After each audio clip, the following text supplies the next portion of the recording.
আইএসের উপর অর্থনৈতিক নিষেধাজ্ঞা আরোপের ঘোষণা জাতিসংঘের। সিরিয়ায় রুশ বিমান হামলায় নিহত 21।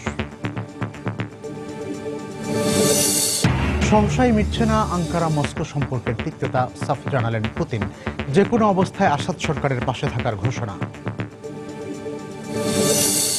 কোনো হুমকি দিয়ে মার্কিন ঐক্যকে ভাঙা যাবে না, মন্তব্য ওবামার। প্রতিবন্ধী স্কুলে হামলার ঘটনায় আরেক সন্দেহভাজনের বিরুদ্ধে অভিযোগ গঠন। এবং অভিবাসী সংকট মোকাবেলায় ইউর 28 দেশের বৈঠক। ইউরোপের প্রবেশমুখগুলোতে নিরাপত্তা জোরদার সহ অনুমোদন পেতে পারে কোটা প্রস্তাব।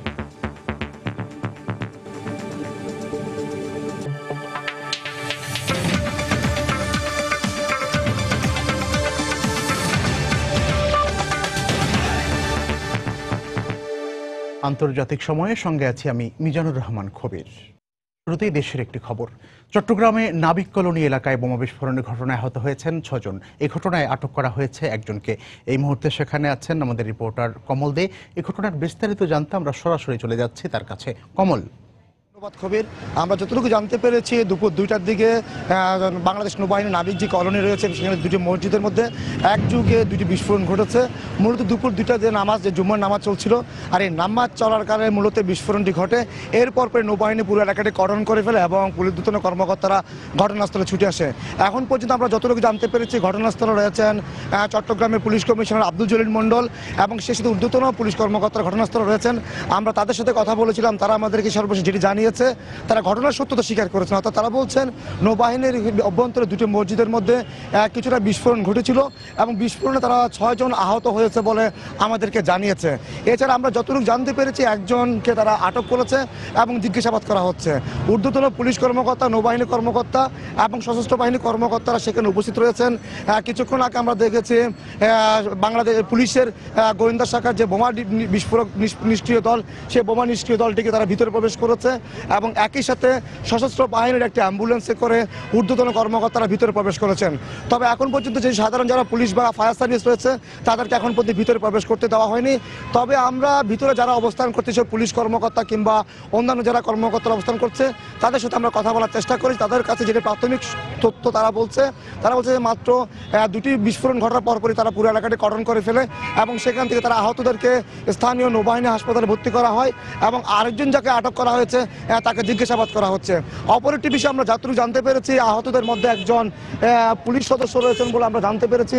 আমরা দেখতে পাচ্ছি কিন্তু নৌবাহিনীর ঊর্ধ্বতন কর্মকর্তা যারা রয়েছেন কিংবা পুলিশ প্রশাসন সহ অন্যান্য প্রশাসন যারা কর্মকর্তা রয়েছেন তারা কিন্তু নৌবাহিনী গেটে এসে ভিড় করেছেন এবং গেটের যে পার হওয়ার পরে মূলত দুটি মসজিদের অবস্থান, এর দুটি মসজিদে বিস্ফোরণ ঘটেছে বলে জানা গেছে। আরেকটি খবর আমরা যেটি জানতে পেরেছি মসজিদের আশেপাশে হয়তো আরও 2-1টি অবিস্ফোরিত বোমা থাকতে পারে বলে ধারণা করা হচ্ছে।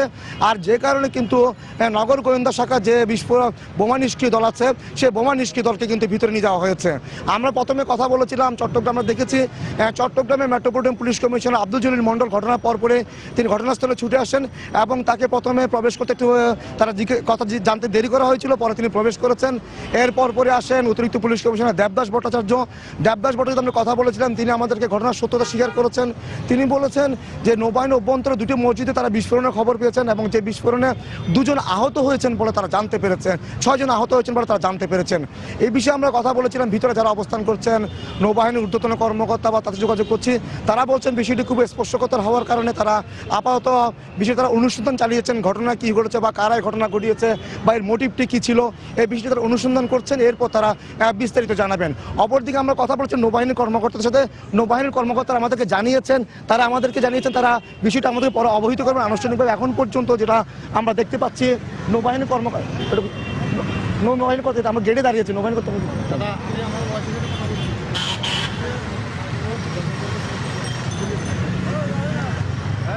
আমরা দেখতে যে নৌবাহিনীর ঊর্ধ্বতন যারা ঢুকেছিলেন অর্থাৎ যেসব কর্মকর্তা অনুসন্ধানের জন্য তারা বের হয়ে আসছেন একে একে এবং তবে তারা কিন্তু এখন পর্যন্ত আমাদের সাথে কোনো কথা বলতে রাজি হচ্ছেন না, এমনকি তারা গেটে কাউকে ঢুকতে দিচ্ছেন না। তবে এইমাত্র আমরা দেখেছি মাত্র ঊর্ধ্বতন 3 পুলিশ কর্মকর্তায় ভিতরে যাওয়ার সুযোগ পেয়েছেন। এর মধ্যে রয়েছেন পুলিশ কমিশনার, অতিরিক্ত পুলিশ কমিশনার এবং নগর বিশেষ শাখার যে উপপুলিশ কমিশনার, তারা 3 জন ভিতরে প্রবেশ করেছেন।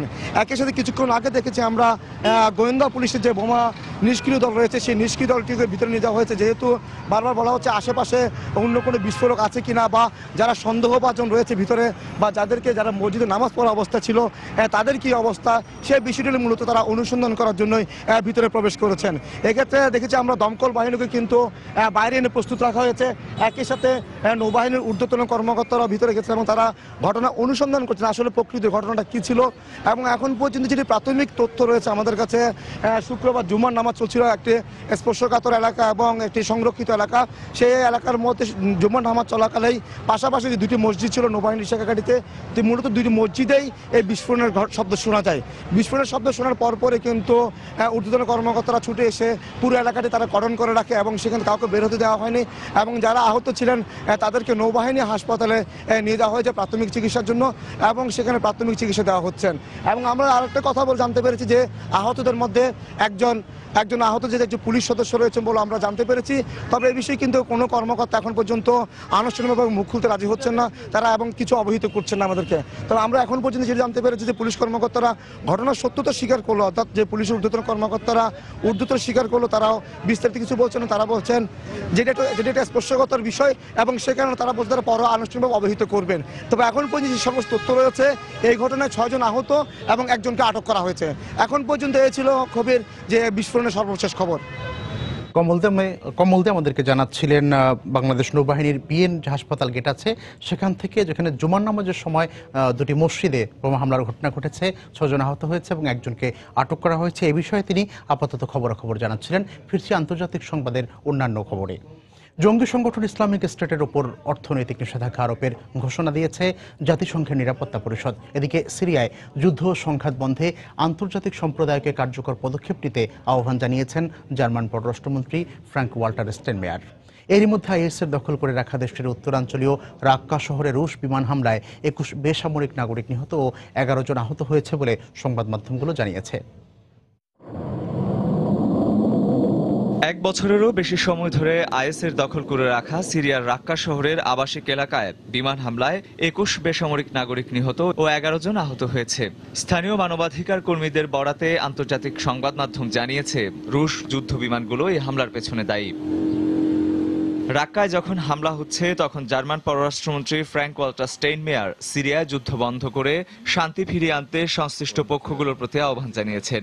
শুক্রবার সিরিয়া ইস্যুতে নিউ ইয়র্কে আয়োজিত 20 দেশের পররাষ্ট্রমন্ত্রীদের সম্মেলনে যোগ দেওয়ার আগে তিনি আরো বলেন, উন্নত দেশগুলোর সিরিয়ায় আরো মানবিক সাহায্য প্রদান করা উচিত।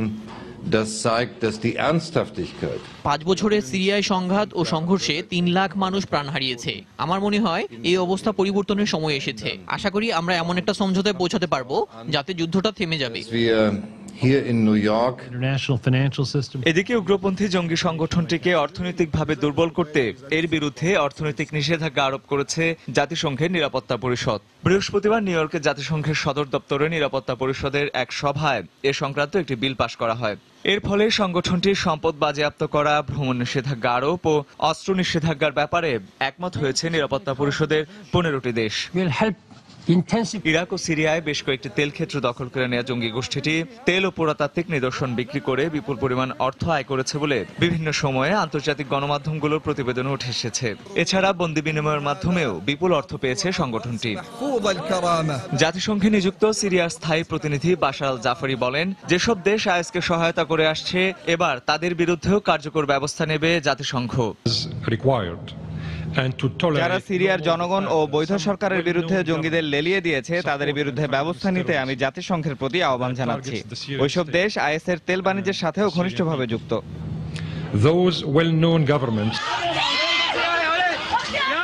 এদিকে ইরাকের রাজধানী বাগদাদের দক্ষিণাঞ্চলে শুক্রবার সকালে একটি ব্যস্ত বাজার এলাকায় বোমা বিস্ফোরণে অন্তত 8 জন নিহত হয়েছে বলে জানিয়েছে স্থানীয় সংবাদ মাধ্যম। কারা এই হামলা চালিয়েছে তা জানা না গেলেও নিরাপত্তা কর্মকর্তাদের ধারণা ইসলামিক স্টেট এর পেছনে দায়ী। রঞ্জন শুভ্র, সময় সংবাদ। তুর্কি বিরোধী দলীয় সংসদ সদস্য এরেন এরদেমকে বিশ্বাসঘাতক বলে অভিহিত করেছেন প্রেসিডেন্ট রিসেপ তাইয়েপ। আইএসের কাছে তুর্কি সরকারের বিরুদ্ধে সারিন গ্যাস বিক্রির অভিযোগের প্রেক্ষিতে এই মন্তব্য করলেন তিনি। সম্প্রতি রুশ গণমাধ্যম আরটিতে দেয়া এক সাক্ষাৎকারে এরন এরদেম দাবি করেন 2013 সালে ইউরোপ থেকে সারিন গ্যাস সহ রাসায়নিক অস্ত্রের সরঞ্জাম এনে তুর্কি নিরাপত্তা বাহিনীর সদস্যরা সিরিয়ায় আইএসের কাছে সরবরাহ করেছে। কুর্দিপন্থী রিপাবলিকান পিপলস পার্টি সিএসপির ওই সংসদ সদস্য এই বিষয়ে যথেষ্ট প্রমাণ আছে বলেও দাবি করেন। শুক্রবার তুরস্কের কোনিয়ায় এক সমাবেশে দেয়া বক্তৃতায় প্রেসিডেন্ট রিসেপ তাইয়েপ এরদোয়ান বলেন এরন এরদেমের অভিযোগ সম্পূর্ণ মিথ্যে। এ সময় তিনি দল থেকে এরদেমকে বহিষ্কারেরও দাবি জানান।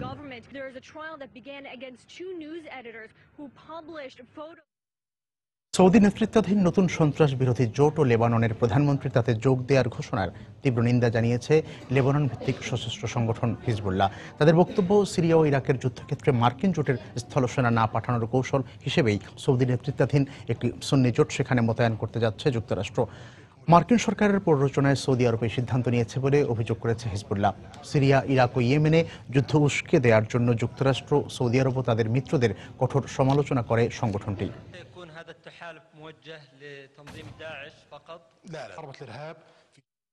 তুরস্কের সঙ্গে রাশিয়ার সম্পর্কের তিক্ততা সহসা মিটছে না বলে সাফ জানিয়ে দিয়েছেন রুশ প্রেসিডেন্ট ভ্লাদিমির পুতিন।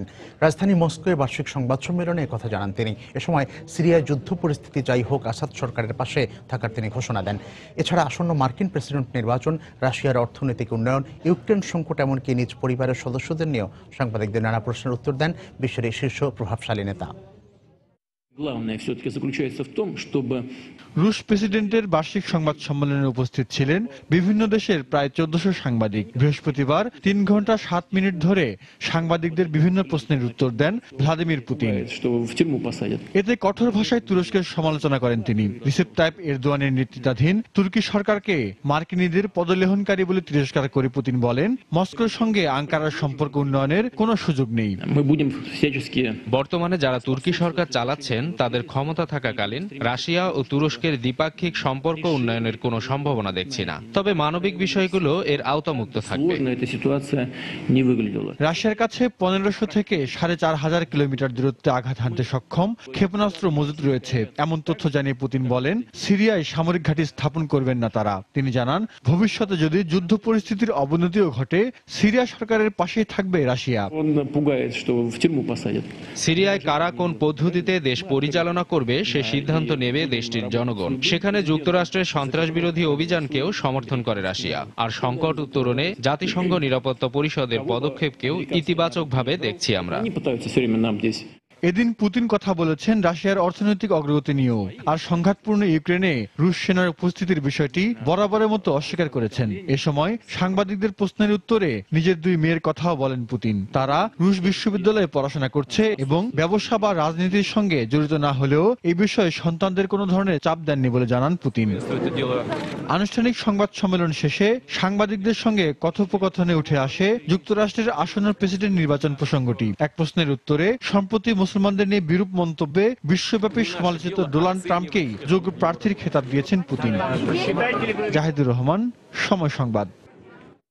আগামী 4 বছরে যুক্তরাষ্ট্র তাইওয়ানের কাছে $1.83 বিলিয়ন অস্ত্র বিক্রির ঘোষণা দিয়েছে। যে ধরনের অস্ত্র তাইওয়ানের কাছে বিক্রি করা হবে তার মধ্যে 2টি অত্যাধুনিক যুদ্ধজাহাজ, anti tank missile, amphibious assault যান এবং stringer surface two air missile অন্যতম। যুক্তরাষ্ট্রের অস্ত্র বিক্রির এই ঘোষণাকে স্বাগত জানিয়েছে তাইওয়ান। এদিকে চীনের পররাষ্ট্র মন্ত্রণালয়ের পক্ষ থেকে জানানো হয়েছে, তাইওয়ানের কাছে অস্ত্র বিক্রির এই ঘোষণা চীন আমেরিকার সম্পর্ককে হুমকির মুখে ফেলবে। এ নিয়ে চীন তার দেশে নিযুক্ত মার্কিন রাষ্ট্রদূতকে তলব করেছে।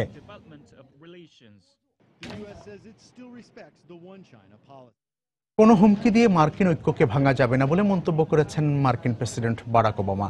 সন্ত্রাস দমনে 3 দফা পরিকল্পনার কথা উল্লেখ করে যে কোনো মূল্যে মার্কিনীদের সন্ত্রাসী হামলা থেকে রক্ষা করা হবে বলেও ঘোষণা দেন তিনি।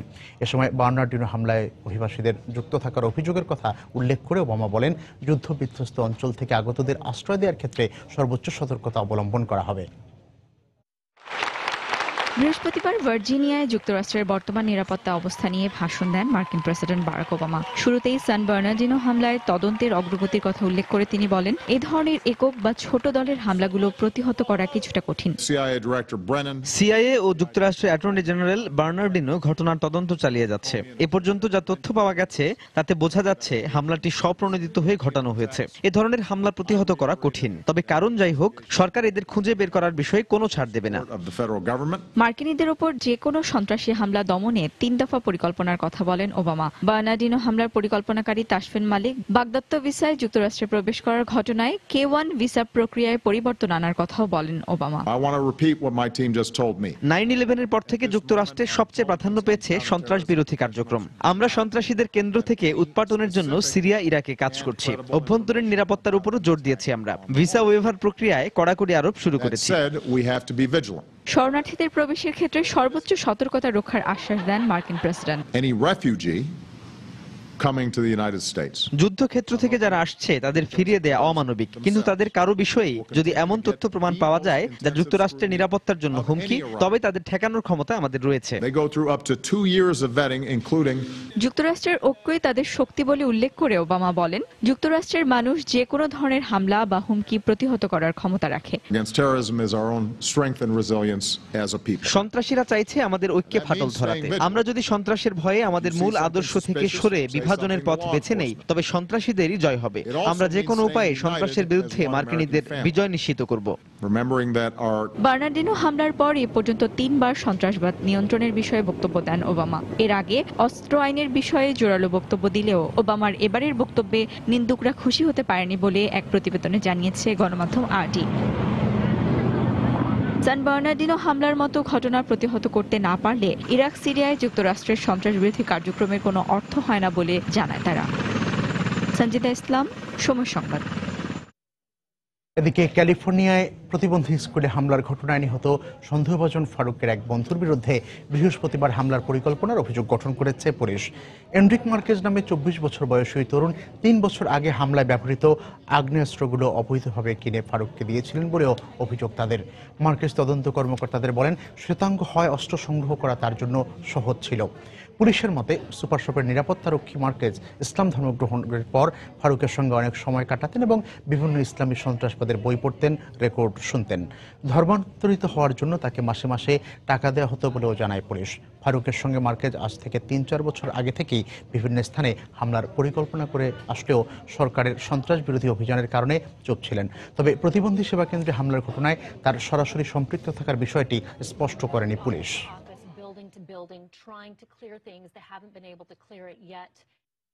এদিকে যুক্তরাষ্ট্রের স্কুলে সন্ত্রাসী হামলার হুমকির ঘটনায় তদন্ত শুরু করেছে federal bureau of investigation FBI। হুমকির প্রেক্ষিতে বৃহস্পতিবার বন্ধ করে দেওয়া হয়েছে ইন্ডিয়ানার 2টি শিক্ষা অঞ্চলের স্কুলের শিক্ষা কার্যক্রম। এরিজোনা, টেক্সাস ও ফ্লোরিডার স্কুল ও শিক্ষা কার্যক্রম স্থগিত রাখার কথা বলেছে কর্তৃপক্ষ। তবে এই সন্ত্রাসী হামলার হুমকির বিশ্বাসযোগ্যতা নিয়ে ধোঁয়াশা থাকলেও শিক্ষার্থীদের নিরাপত্তার বিষয়টিকে গুরুত্ব দিতে এই পদক্ষেপ নেওয়ার কথা জানিয়েছে স্কুল কর্তৃপক্ষ। সংবাদ সংস্থা রয়টার্স জানায়, গেল মঙ্গলবার বোমা হামলার হুমকির গুজবে লস অ্যাঞ্জেলসের 6 লাখেরও বেশি শিক্ষার্থীকে ক্লাসে যেতে দেওয়া হয়নি।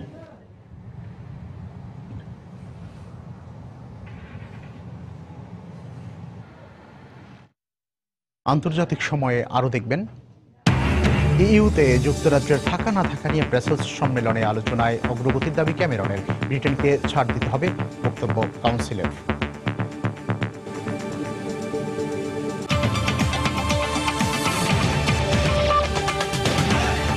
তাই তো সবাই বলে শিল্পাল্লার দিন শেষ, মেগা ডিজিটাল স্কেলে বাংলাদেশ। আর্থিক সংকট উত্তরণ ও সন্ত্রাস বিরোধী যুদ্ধের খরচ মেটাতে ইরাককে $1.2 বিলিয়ন ঋণ সহায়তা দিয়েছে বিশ্বব্যাংক। বৃহস্পতিবার ওয়াশিংটনে বিশ্বব্যাংকের সদর দপ্তরে এক চুক্তিতে সই করেন যুক্তরাষ্ট্রে নিযুক্ত ইরাকি রাষ্ট্রদূত লোকমান ফেলি ও বিশ্বব্যাংকের ইরাকের কান্ট্রি ডিরেক্টর ফেরিদ বেলহাজ। বিশ্ববাজারে তেলের দাম কমে যাওয়ায় সৃষ্ট সংকট উত্তরণ ও ইরাক IS বিরোধী যুদ্ধের ব্যয় মেটাতে ঋণের এই অর্থ ব্যবহার করা হবে বলে জানানো হয়। ইরাকের পুনর্গঠনে আন্তর্জাতিক সম্প্রদায়ের সহযোগিতার দৃষ্টান্ত বলে আখ্যা দিয়েছে ইরাক। অভিবাসী সংকট মোকাবেলায় করণীয় ঠিক করতে ব্রাসেলসে বছরের শেষ বৈঠকে মিলিত হয়েছে ইউরোপীয় ইউনিয়নভুক্ত 28টি দেশ। ইউরোপের বহিঃসীমান্তে নিরাপত্তা জোরদারের পাশাপাশি অ্যাঙ্গেলা মার্কেলের নেওয়া পরিকল্পনা বৈঠকে অনুমোদন হওয়ার কথা রয়েছে। এছাড়া তুরস্ক থেকে সিরীয় শরণার্থীদের কোটার ভিত্তিতে জোট রাষ্ট্রগুলোর মধ্যে স্থানান্তরের প্রস্তাব এবারের বৈঠকে অনুমোদন হতে পারে।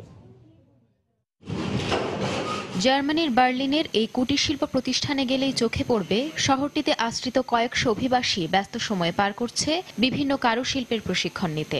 অভিবাসীদের বোঝা হিসেবে নয়, বরং জনশক্তি হিসেবে গড়ে তুলতে এ ধরনের উদ্যোগের ভূয়সী প্রশংসা করেন দেশটির ভাইস চ্যান্সেলর। তার মতে, অভিবাসীদের পুনর্বাসনে যদি ইউরোপীয় ইউনিয়ন কোনো সিদ্ধান্তে পৌঁছাতে না পারে, তবে জোট গঠনের উদ্দেশ্য ব্যর্থ প্রমাণিত হবে। জোটের স্বার্থ রক্ষায় জার্মানি শুরু থেকে সবচেয়ে শক্তিশালী ভূমিকা পালন করে আসছে। এক্ষেত্রে অন্য রাষ্ট্রগুলোর উচিত দায়িত্ববোধের পরিচয় দেখানো। যারা অভিবাসীদের সাহায্য করবে, জোটের সুবিধা ভোগ করার অধিকার তাদেরই। অভিবাসী সংকট সমাধানে ইইউ জোট যেন সমন্বিত হয়ে কাজ করে, সে লক্ষ্যে বৃহস্পতিবার বেলজিয়ামের ব্রাসেলসে অনুষ্ঠিত হয় বছরের শেষ ইউরোপীয় ইউনিয়ন সম্মেলন। এবারের বৈঠকে শরণার্থী সমস্যা মোকাবেলায় ইউরোপের বাইরের সীমান্তে নতুন স্থল সীমান্ত ও উপকূল রক্ষী বাহিনী গঠন এবং এ খাতে 2020 সাল নাগাদ 32 কোটি 22 লাখ ইউরোর তহবিল গঠনের প্রস্তাব নিয়ে আলোচনার কথা রয়েছে।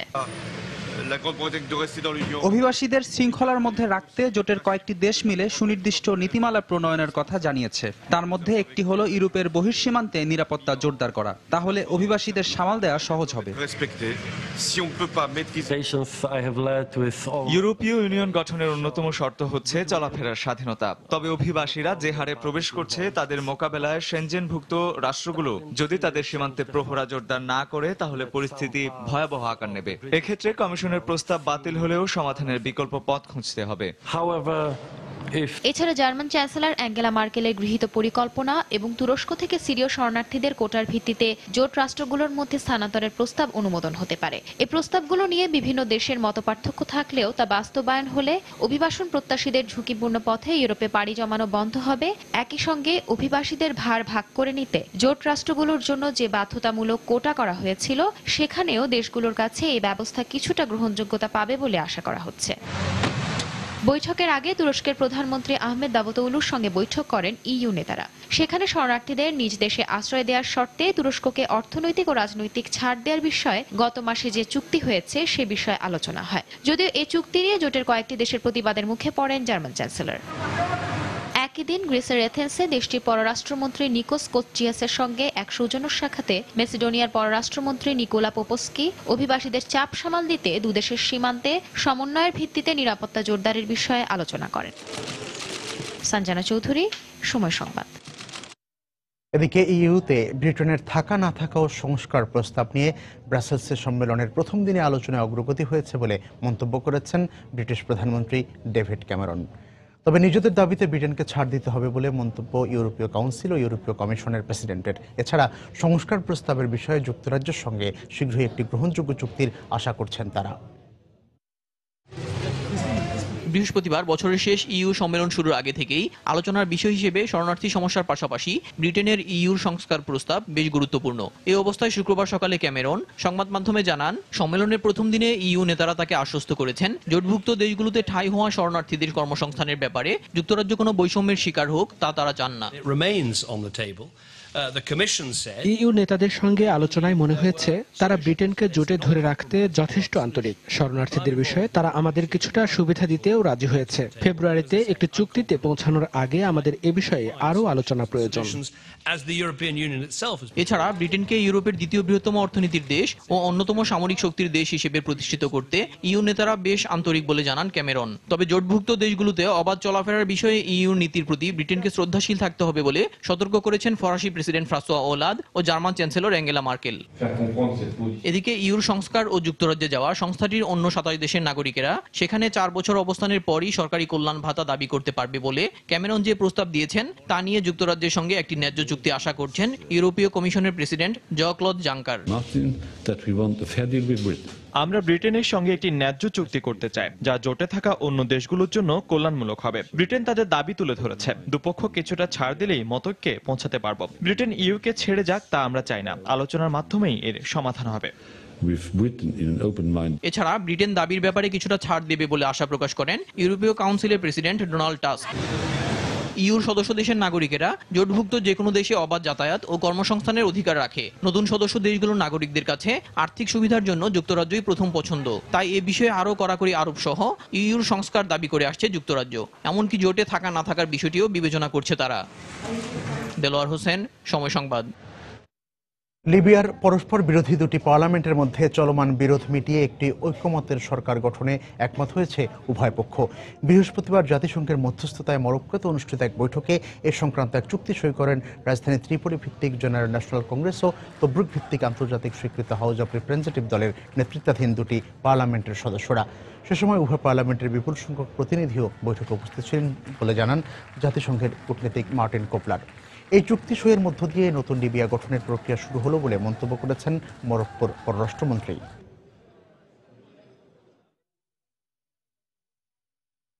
পশ্চিম তীরে টহলরত সেনাদলের উপর ছুরি হাতে হামলার অভিযোগে আরও এক ফিলিস্তিনিকে গুলি করে হত্যা করেছে ইসরায়েলি বাহিনী। বৃহস্পতিবার পশ্চিম তীরের হাওয়ারা গ্রামের কাছেই ঘটনা ঘটে। ইসরায়েলি বাহিনীর বরাত দিয়ে বার্তা সংস্থা রয়টার্স জানায়, হাওয়ারা গ্রামে আশপাশের এলাকায় ফিলিস্তিনি আন্দোলনকারীদের খুঁজতে অভিযান চালাচ্ছিল তারা। সেখানে এক যুবককে প্রশ্ন করার জন্য ডাকা হলে সে ছুরি হাতে সেনাদলের উপর হামলা চালায়। এই ঘটনায় কেউ গুরুতর আহত না হলেও ওই ইসরায়েলি যুবককে গুলি করে হত্যা করে ইসরায়েলি বাহিনী। এ নিয়ে মাত্র 2 মাসের সংঘর্ষে ইসরায়েলি বাহিনীর গুলিতে নিহত ফিলিস্তিনের সংখ্যা দাঁড়িয়েছে 113 জনে।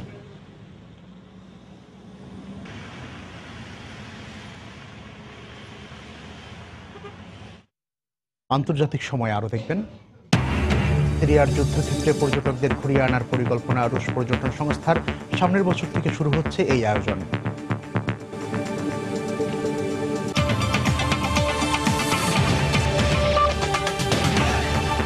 আরএফএল ওয়াটার পাম্প, পানি দেবে টেনশন নয়।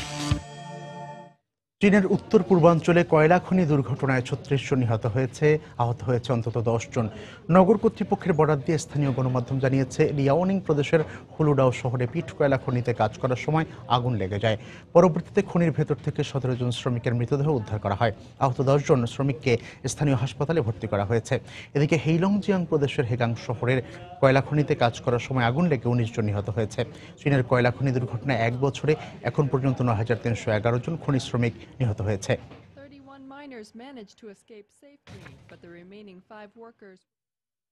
চীনের রাজধানী বেইজিংয়ে আবারও বায়ু দূষণের সর্বোচ্চ সতর্কতা রেড অ্যালার্ট জারি করা হয়েছে। এ নিয়ে চলতি মাসে দ্বিতীয়বারের মতো এমন সতর্কতা জারি করল কর্তৃপক্ষ। শুক্রবার বিবিসি জানায়, শনিবার থেকে মঙ্গলবার পর্যন্ত বেইজিংয়েও এর আশপাশ তীব্র ধোঁয়াশায় ঢাকা থাকতে পারে বলে আশঙ্কা করছে দেশটির আবহাওয়া দপ্তর। এ দূষণ মধ্য চীনের জিয়ান থেকে উত্তর পূর্বের হারবিন পর্যন্ত ছড়িয়ে পড়তে পারে বলে আশঙ্কা করা হচ্ছে।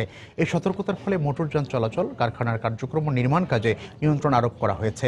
বায়ু দূষণের মাত্রা বেড়ে যাওয়ার পেছনে চীনের 60% কয়লা নির্ভরতাকে অন্যতম কারণ বলছেন পরিবেশবিদরা। এর আগে গেল 7 ডিসেম্বর প্রথমবারের মতো বেইজিং আশপাশের কয়েকটি এলাকায় রেড অ্যালার্ট জারি করে চীন। মধ্য আফ্রিকা প্রজাতন্ত্রে শান্তিরক্ষী বাহিনীর বিরুদ্ধে ওঠা শিশুদের যৌন নির্যাতনের বিরুদ্ধে ব্যবস্থা গ্রহণে জাতিসংঘ ব্যর্থ হয়েছে বলে তদন্তে উঠে এসেছে। বৃহস্পতিবার প্রকাশিত স্বাধীন একটি তদন্তের রিপোর্টে বলা হয়, শান্তি মিশনে থাকা ফরাসি সেনাদের বিরুদ্ধে যৌন নির্যাতনের অভিযোগ উঠলে কোনো ব্যবস্থা নেয়নি জাতিসংঘ। কানাডার একজন সাবেক বিচারপতির নেতৃত্বে চালানো তদন্তের রিপোর্টে বিষয়টি নিয়ে জাতিসংঘের গড়িমসি নির্দিষ্ট কাউকে দায়ী না করার তীব্র সমালোচনা করা হয়। তবে সংস্থাটির মহাসচিব বান কি মুন বিষয়টি পুনঃতদন্তের আশ্বাস দিয়েছেন। 2013 ডিসেম্বর থেকে 2014 জুন পর্যন্ত মধ্য আফ্রিকা প্রজাতন্ত্রের রাজধানী বাঙ্গুইয়ের বিমানবন্দরের কাছে একটি সেনা ক্যাম্পে শিশুদের যৌন নির্যাতনের অভিযোগ ওঠে। 6 বছরের কম বয়সী অনেক শিশু খাবারের জন্য সেনা ক্যাম্পে যেত বলে জানায় সংবাদ মাধ্যম।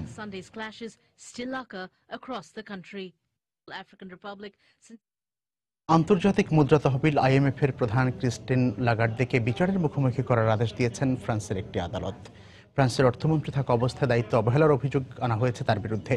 গেল 2008 সালে বার্নার্ড ট্যাপি নামের এক ব্যবসায়ীকে 400 মিলিয়ন ইউরো ক্ষতিপূরণ দেওয়ার ক্ষেত্রে অবহেলার অভিযোগ আনা হয়েছে। একসময় অ্যাডিডাসের শেয়ার হোল্ডার ট্যাপির অভিযোগ, আংশিক সরকার নিয়ন্ত্রিত ক্রেডিট লায়নিস ব্যাংক তার সঙ্গে প্রতারণা করেছে। মেক্সিকোর দক্ষিণাঞ্চলে 6.4 মাত্রার শক্তিশালী ভূমিকম্প অনুভূত হয়েছে। শুক্রবার মধ্যরাতেই ভূমিকম্প আঘাত হানে বলে জানায় মার্কিন ভূতাত্ত্বিক জরিপ সংস্থা USGS। দেশটির প্রেসপিক্স থেকে 11 কিলোমিটার দূরে ভূমিকম্পটির উৎপত্তি হয়েছে বলে জানানো হয়, তবে প্রাথমিকভাবে ক্ষয়ক্ষতির কোনো খবর পাওয়া যায়নি। 6.4 magnitude city and was also felt in the nearby central states. সিরিয়ার যুদ্ধক্ষেত্র থেকে প্রাণে বাঁচতে যেখানে প্রতিদিন ঘর ছাড়তে বাধ্য হচ্ছেন অসংখ্য মানুষ, সেখানে পয়সা খরচ করে যুদ্ধক্ষেত্রে ভ্রমণের বিষয়টি নিশ্চয়ই অবিশ্বাস্য মনে হবে। কিন্তু রাশিয়ায় এমন রোমাঞ্চপ্রিয় মানুষ নেহাত কম নয়। তাদের রোমাঞ্চের খোরাক মেটাতে সম্প্রতি দেশটির একটি পর্যটন প্রতিষ্ঠান সিরিয়ার যুদ্ধক্ষেত্রে ঘুরিয়ে আনার পরিকল্পনা হাতে নিয়েছে, যা সামনের বছর থেকে চালু হওয়ার কথা রয়েছে। থেকে থেকে বোমা বিস্ফোরণ, বন্দুকযুদ্ধ, হত্যা, সহিংসতা। গত 4 বছর ধরে এটাই সিরিয়ার নিত্যদিনের চিত্র। সরকারি বাহিনী, আসাদ বিরোধী বিদ্রোহী, সেই সঙ্গে জঙ্গি গোষ্ঠী আইএস, জাবাত আল নুসরার তৎপরতার কারণে ইতোমধ্যে দেশ ছাড়া হয়েছেন 40 লাখ মানুষ। জীবন রাখাই যেখানে দায়, সেখানে মাটির মায়াকে উপেক্ষা করতেই হয়। দেশটির এমন অস্থিতিশীল পরিস্থিতি সামাল দিতে, বিশেষত আইএস দমনে সম্প্রতি যুক্তরাষ্ট্রের পাশাপাশি রাশিয়া বিমান হামলা শুরু করে। আইএস বিরোধী বাহিনীকে প্রশিক্ষণ দিতে কয়েকটি শহরে প্রশিক্ষণ ক্যাম্পও স্থাপন করে রুশ সেনাবাহিনী। সন্ত্রাসীদের বিরুদ্ধে সেনাবাহিনীর অবস্থান বা যুদ্ধক্ষেত্রের এমন চিত্র রূপালী পর্দায় বেশ রোমাঞ্চকর মনে হলেও বাস্তবে কেউই এর মুখোমুখি হতে চাইবেন না। তবে এই ধারণা ভুল প্রমাণ করেছে রাশিয়ার একটি পর্যটন প্রতিষ্ঠান মেগাপোলিস লিমিটেড। যুদ্ধকে প্রত্যক্ষ করতে চায় রাশিয়ার এমন অনেক রোমাঞ্চপ্রিয় মানুষদের শখ মেটাতে সম্প্রতি এই প্রতিষ্ঠানটি আসাদ ট্যুর নামে একটি বিশেষ ভ্রমণের পরিকল্পনা হাতে নিয়েছে। এই ভ্রমণ প্যাকেজের আওতায় আগ্রহী পর্যটকদের ঘুরিয়ে আনা হবে সিরিয়ার যুদ্ধক্ষেত্রগুলো। পর্যটকদের ছোট ছোট দলে ভাগ করে 4 থেকে 5 দিন যুদ্ধক্ষেত্রগুলোয় রাখা হবে। এই বিষয়ে অনুমোদন নিতে ইতোমধ্যে দুদেশের দূতাবাস, সংশ্লিষ্ট মন্ত্রণালয়, এমনকি সিরিয়ার হোটেল ও পরিবহন কোম্পানিগুলোর সাথে যোগাযোগ শুরু করেছে মেগাপোলিস লিমিটেড। সঞ্জনা চৌধুরী, সময় সংবাদ। আন্তর্জাতিক সময়ের শীর্ষ সংবাদগুলো জানিয়ে দিচ্ছি আরেকবার। আইএসের উপর অর্থনৈতিক নিষেধাজ্ঞা আরোপের ঘোষণা জাতিসংঘের। সিরিয়ায় রুশ বিমান হামলায় নিহত 21। সহসাই মিটছে না আঙ্কারা মস্কো সম্পর্কের তিক্ততা। সাফ জানালেন পুতিন, যে কোনো অবস্থায় আসাদ সরকারের পাশে থাকার ঘোষণা। কোনো হুমকি দিয়ে মার্কিন ঐক্যকে ভাঙা যাবে না, মন্তব্য ওবামার। প্রতিবন্ধী স্কুলে হামলার ঘটনায় আরেক সন্দেহভাজনের বিরুদ্ধে অভিযোগ গঠন। এবং অভিবাসী সংকট মোকাবেলায় ইউর 28 দেশের বৈঠক। ইউরোপের প্রবেশমুখগুলোতে নিরাপত্তা জোরদার সহ অনুমোদন পেতে পারে কোটা প্রস্তাব।